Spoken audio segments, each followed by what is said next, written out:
Hey beautiful people, welcome back to my channel.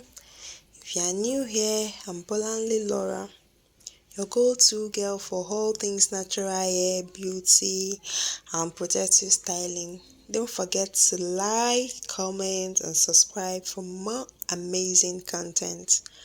Today, I'll be walking you through why I decided to dye my natural hair jet black just before my Sisterlock installation. If you're a naturalista or a natural hairstylist like me, you know how much we value healthy hair and intentional styling decision. So why jet black? Well, over time my hair developed some uneven tones from sun exposure, old color treatments and general wear and tear. I wanted a uniform bold color that enhances my features and give my Sisterlock a sleek rich look from day one. Prepping is key. I started on a dry stretched hair. I made sure to deep condition for a few days before to keep my strand strong and ready. I also applied petroleum jelly around my hairline and ears to avoid staining my skin. Trust me, it makes the cleanup so much more easier. Alright everyone, before diving into the deep dark world of jet black, let's take a look at my hair as it is right now before the magic happens. Let's appreciate the picture before. My current hair is light brown with faded wine and the hair is feeling a little dull. I took my time researching the best dye option for my natural hair. My goal was to use a gentle ammonia-free dye that wouldn't compromise my curls or scalp health. Always remember when dyeing your hair before locking, it is crucial to get it right the first time because once your Sisterlock are installed, you wouldn't want to color for a while to avoid disrupting the locking process. Alright, let's pour the contents of the color cream into our mixing bowl. Notice the deep rich pigment of this jet black shade is giving what I want. It's going to be stunning. Next, we add the developer to the bowl. Be sure to follow the instruction on your specific dye kit for the correct ratio of developer. Keep stirring until the mixture is evenly combined and has a uniform color. Take your time with the mixing process as well. A well mixing dye will give you the best results. Now I'm starting with the back section. I split it further into smaller subsections so I can really get the dye on every single strand. I don't want splashy color or missed spots. I'm going in with my glove hand to get right at the roots, especially along the scalp line and my patterns.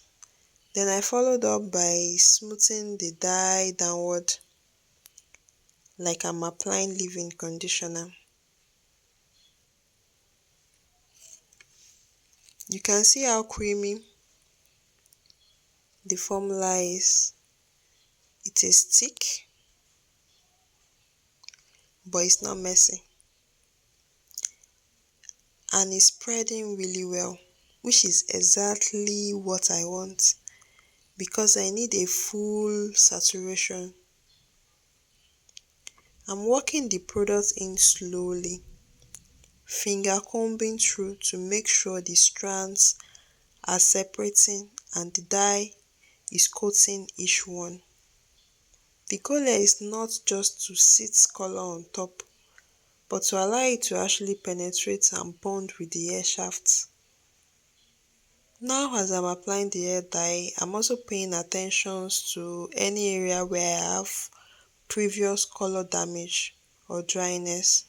Those areas tend to grab dye differently for me.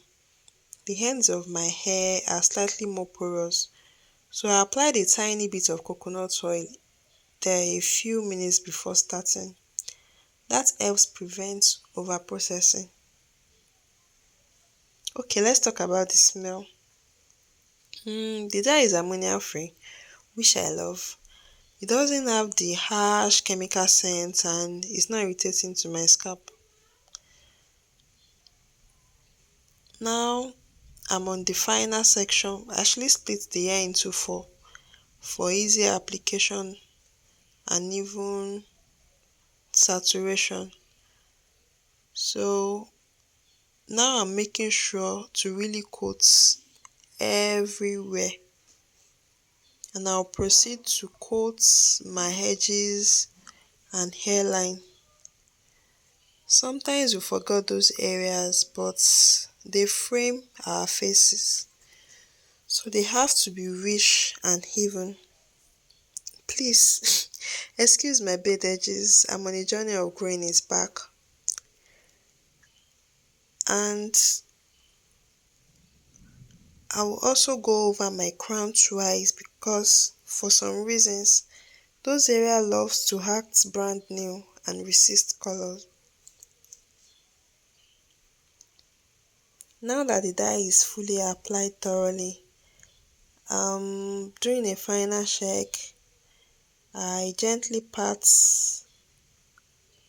and lift different areas to make sure I don't miss any spots, especially behind the ears, around my nape, and underneath where color sometimes skip. If I see any lighter strands, I just go in with a little more product and smooth it in. At this point, the dye is in my hair and is completely saturated. It's already looking so rich and shining. I'm gathering my hair gently and I'm going to place it in a disposable plastic bag. This will trap my body heat and help the color develop more evenly without drying out my strands.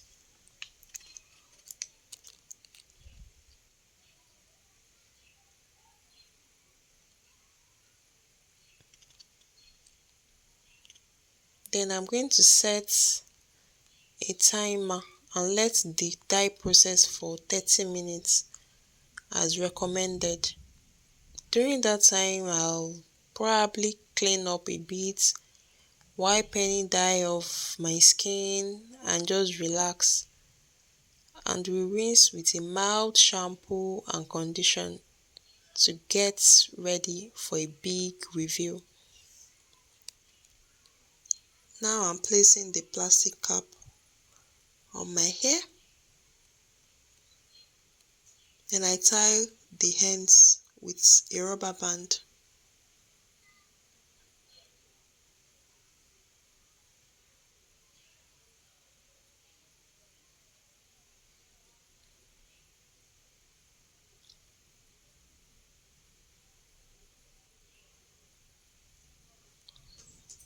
Yeah, so I'm gently removing the glove.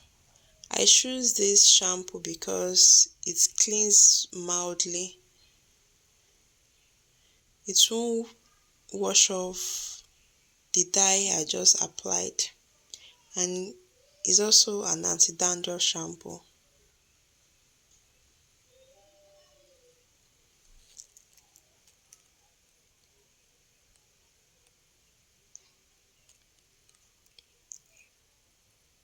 Venus. You all, the results were everything. My hair came out rich, vibrant, and super shiny. This is me doing a lens check. That jet black gave me a tone and a new old vibe. Exactly the bold base I was hoping for before getting my sister lock. I used this to deep condition. Yeah, I finished it because I won't be needing it for a while. If you are considering coloring your hair before getting sister lock, make sure to do it at least 2 weeks before your install. This gives your scalp and strand time to recover and prevents any issue with slippage or dryness during locking. Thanks so much for watching. If you found this video helpful, give it a thumbs up and share it with someone who is thinking about coloring their natural hair. Comment below if you have dyed your hair before locks or if you are planning to. And of course, don't forget to turn on your notification bell so you don't miss my sister lock install journey. See you in the next one. Bye.